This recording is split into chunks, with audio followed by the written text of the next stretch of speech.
आज हुआ एनिवर्सरी का ऐसा सेलिब्रेशन जो किसी को भी याद नहीं था। जी हाँ, नमस्कार आप सभी को। सुबह उठे, सावी को स्कूल के लिए तैयार कर रही थी, तभी प्राशी भी उठ गई साथ में। फिर सावी को स्कूल के लिए रेडी किया और हम सब नीचे आ गए और इन सबको रेडी करके हमने स्कूल के लिए बाय बोला।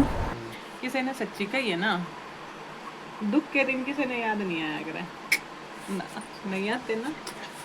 मैंने तो कहती याद है, मेरा बेशक दुख का दिन था, मैंने फिर भी याद से हैप्पी एनिवर्सरी साहब के लाओ साहब, हैप्पी एनिवर्सरी, हैप्पी एनिवर्सरी के लाओ दुख के दिन, दुख भरे दिन।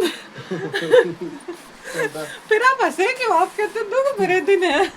अम्मा मैं याद करा दिन रहता अपने दुख भरे दिन में गलती हो रही तो मेरे को बार बार ये दुख भरे दिन भी हमें याद रहते, इनको याद भी नहीं रहते। सारा काम खत्म होने के बाद प्राशी को भी नहला के मैंने रेडी कर दिया था। थोड़ी देर उसके साथ खेली, फिर मैं भी नहा धो के रेडी हो गई थी और सबसे पहले मैंने की पूजा। उसके बाद खाना खाया। खाना खाने के बाद थोड़ा रेस्ट रही थी कि प्राशी ने बोला कि मम्मा सोना नहीं है, अभी मेरे साथ खेलना है, तो मैंने भी उसके साथ थोड़ा टाइम स्पेंड किया। फिर दोपहर में हम आ गए थे नीचे किचन में, तो मुझे करना था थोड़ा काम, लेकिन प्राशी मुझे कर रही थी परेशान, तो इसको साथ में बिठा के मैंने अपना काम खत्म किया। और ये भी मेरी कितनी हेल्प करा रही थी, देखो तो। फिर फिर उठा के खाने लग गई है।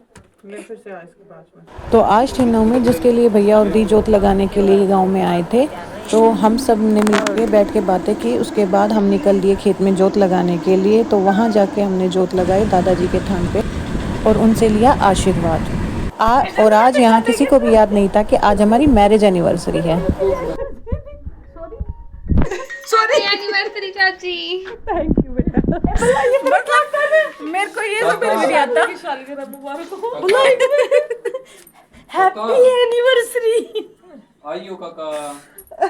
मेरे को मतलब ये समझ में नहीं आता, सुनील का तो दुख का दिन था इसलिए उसको याद नहीं था। इनका किसा कैसा दिन था जो इनको भी याद नहीं था। देखो इन प्राणियों को। हाँ हम अपने देवर के साथ थे, हम नहीं जानते हमारा देवर दुखी हो। भाई हमारी चाची के साथ बहुत गलत हुआ। Sorry sorry happy anniversary. Sorry sorry जब भी तो और इसी व्लॉग का नेक्स्ट पार्ट आपको जल्दी ही देखने को मिलेगा। ये